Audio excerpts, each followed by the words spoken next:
bienvenidos a una nueva edición de esto que es Café Sin Filtro. Y hoy, en un momento muy particular en el que estamos viviendo y que uno de los temas más importantes tiene que ver con los derechos humanos, ¿quién mejor que ella, nuestra invitada del día? La voy a presentar en un ratito para charlar sobre esto, para contarnos qué opinión tiene con respecto a la realidad del momento, cómo ve y si realmente esto que está funcionando como supuesta ley antipiquetes tiene que ver con los derechos humanos o no. María, la presento a ella, está con nosotros acá en el piso, María José Lubertino, presidente de la Asociación Ciudadana por los Derechos Humanos.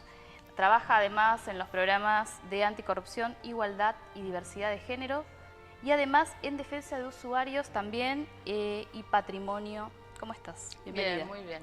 Es súper larga la presentación que hice. Esto está todo, yo estuve mirando algunas cositas tuyas que tienen que ver, opiniones que tenías con respecto a eso y digo, bueno, es un montón lo que tengo para preguntarle. Bueno, todas las organizaciones de derechos humanos y particularmente feministas y ecologistas estamos sumamente preocupados.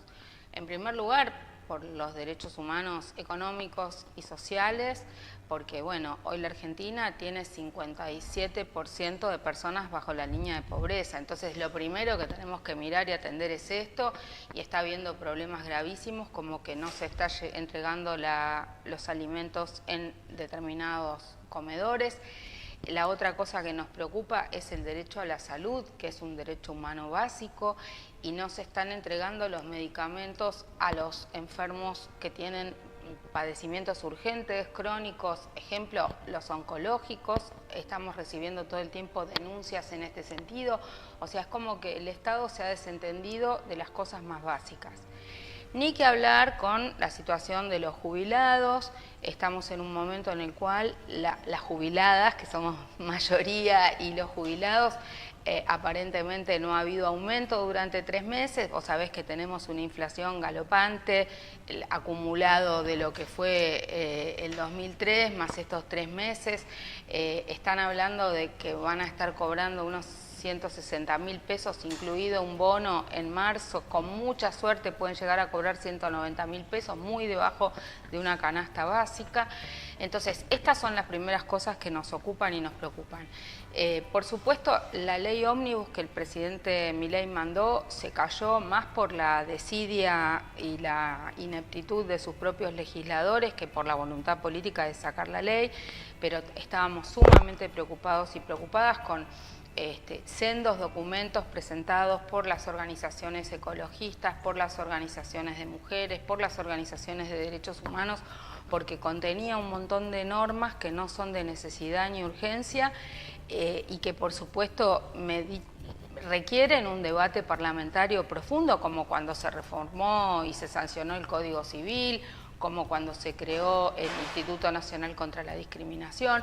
Lo mismo, todas las modificaciones que se estaban impulsando por esa ley ómnibus tienen que ver con algunos negocios de algunos nichos. Ejemplo clarísimo, el tema de derogar parte de la ley de glaciares, que es una ley que tomó muchos años su sanción, que tiene que ver con proteger las fuentes de agua dulce más importantes de la Argentina y del planeta, y que de alguna manera hay un lobby de las empresas mineras que desde hace décadas quiere derogar parcialmente esta ley para hacer negocios. Es la Barrick Gold la que está impulsando la derogación de esa ley. Entonces, se cayó la ley, pero tenemos vigente todavía el decreto, este DNU del presidente Milei, que contiene un montón de normas que nos ponen en una situación de incertidumbre. Por ejemplo, las normas que derogan parcialmente la legislación laboral son muy graves.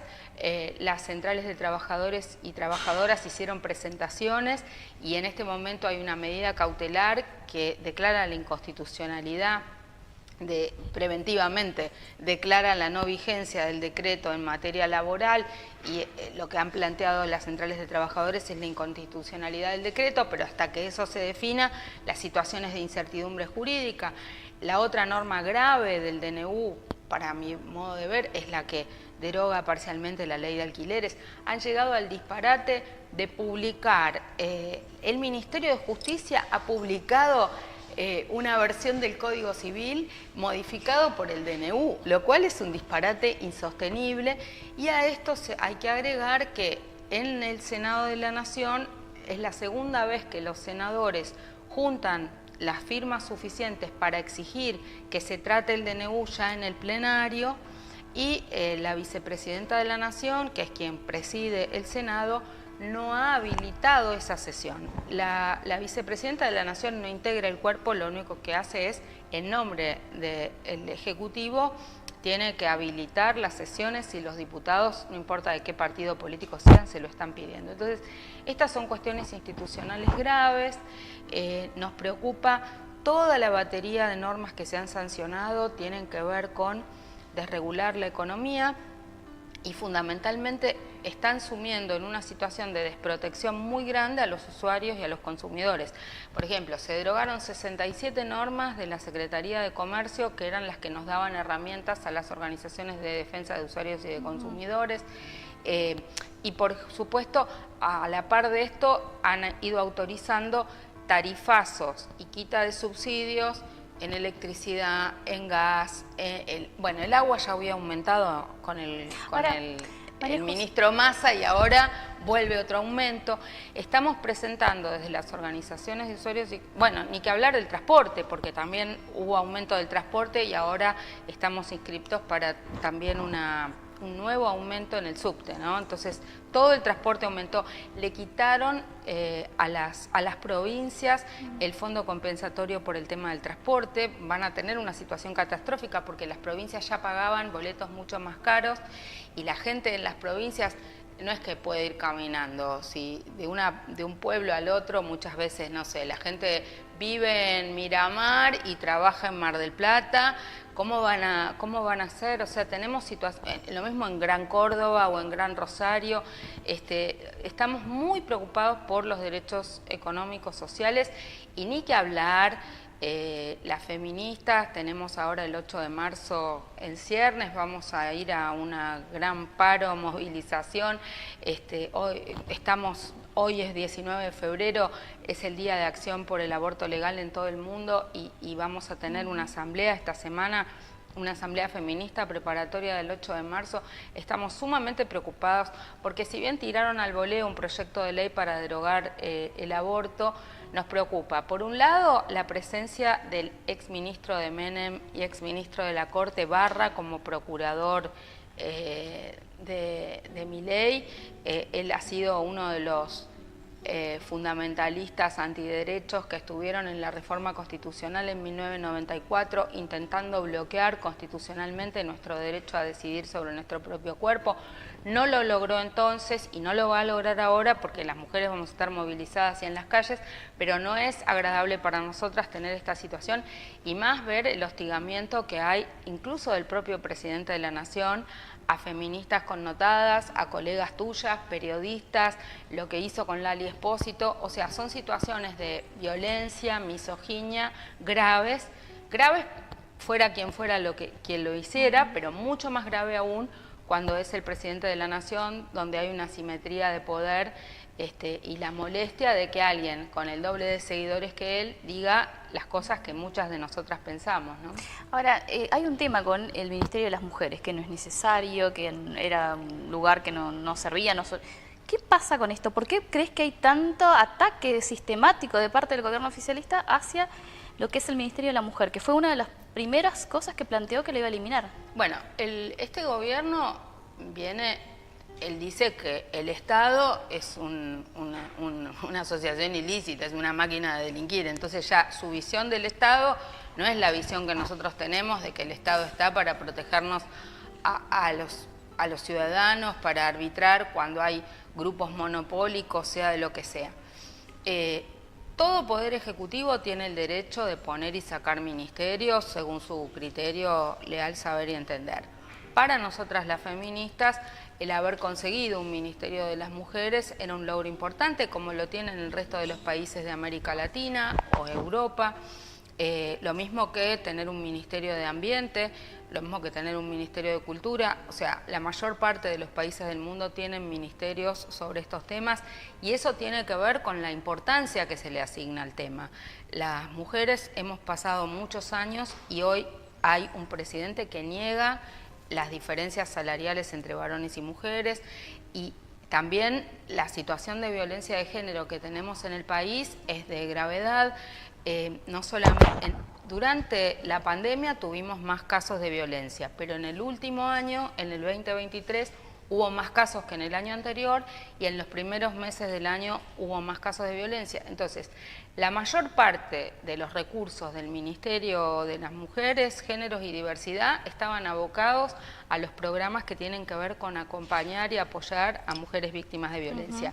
Hoy eso entró en una zona, en un cono de sombras, primero porque entendemos que la ministra de Capital Humano no tiene demasiada idea sobre estos temas, se han planteado las varias ministras y funcionarios de gobierno como personas que realmente no son feministas, no están a favor de los derechos de las mujeres, son bastante antiderechos muchas de sus diputadas, entonces eso nos preocupa sustantivamente porque además han empezado a echar gente, recortado los servicios de la línea del 144, lo mismo pasa en sintonía en el gobierno de la ciudad y sobre todo, aunque no logren derogar la ley de aborto, yo creo que no van a tener quórum para eso, porque la mayoría de los parlamentarios está con otra mirada, lo que sí pueden hacer es de financiar los programas de educación sexual, de salud sexual y reproductiva, de anticoncepción y los programas que permiten acceder en la salud pública a la interrupción voluntaria del embarazo.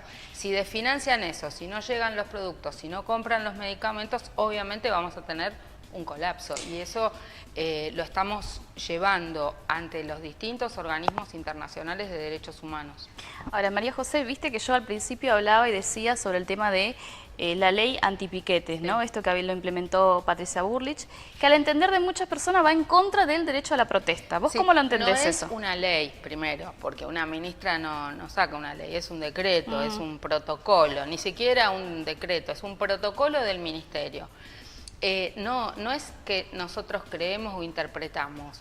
Hay normas internacionales que hacen que no es que hay un derecho más importante que otro. Los derechos humanos tienen que respetarse todos de manera indivisible e interdependiente. Entonces, el derecho a la protesta pacífica tiene que estar garantizado y simultáneamente tenés que garantizar el derecho al tránsito.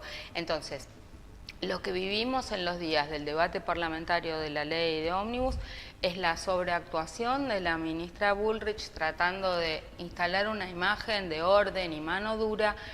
Y la verdad que la mano dura la necesitamos para que no haya más narcotraficantes, para que no haya delincuentes, pero no con la gente que protesta. Se llevaron presas a chicas por cantar el himno que eran del radicalismo, que incluso es un partido político que muchas políticas les dio quórum y votó la ley ómnibus. O sea, cosas ridículas.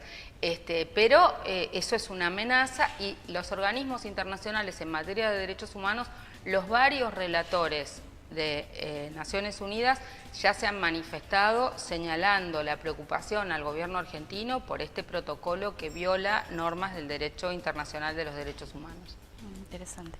Ahora, más allá de la ideología que pueda tener, y esto ya para cerrar porque me respondiste todo, más allá de esto, ¿no? De la ideología que pueda tener Javier Milei y el oficialismo en este momento, que pueda gustarnos o no, ¿te parece transparente vos que estás trabajando en esta cuestión también de la anticorrupción? ¿Es un gobierno transparente en cuanto a sus movimientos, más allá de la ideología? A ver, me parece que la mayoría de los ciudadanos y las ciudadanas votaron a Milei, primero desencantados y desilusionados de los gobiernos anteriores y fundamentalmente por una crítica situación económica. Y creo que lo que llevó a la mayoría a votar es esta promesa de Milei en contra de la casta política.